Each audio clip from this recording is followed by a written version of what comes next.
Toujours au chapitre santé pour lutter contre les déserts médicaux et on le voit régulièrement dans nos journaux, certaines municipalités sont prêtes à tout pour attirer des médecins généralistes. D'autres ont décidé de parier sur la téléconsultation.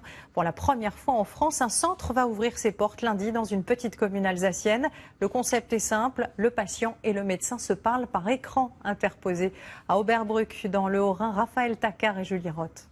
Dites-moi, avec vos propres mots, qu'est-ce qui vous arrive? Quelques questions de routine. Depuis combien de jours? Pour une consultation peu ordinaire. Et le rhume a commencé avant la toux. Cette mère de famille se fait examiner grâce à une caméra intégrée dans le téléphone. À ses côtés, une infirmière qui suit à la lettre les indications d'un médecin, situé lui à plus de 10 km du centre.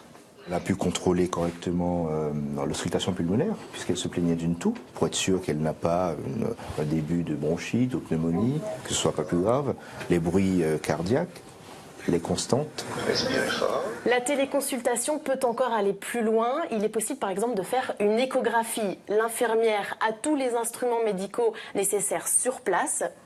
Avec cette sonde, elle peut donc détecter des anomalies comme par exemple une appendicite ou des calculs rénaux.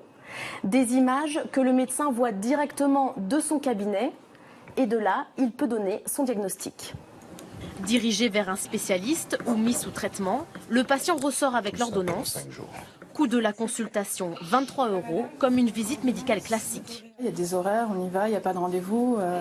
C'est à 3 pas de chez nous, c'est vraiment intéressant. Et c'est vrai qu'en plus, on a des enfants qui sont susceptibles d'être malades. Une innovation très attendue pour les 3000 habitants de cette vallée vosgienne qui vivent sans médecin depuis 3 ans.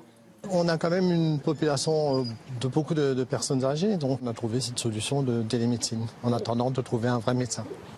D'ici l'année prochaine, 2 autres centres médicaux de télémédecine seront mis en service dans le département.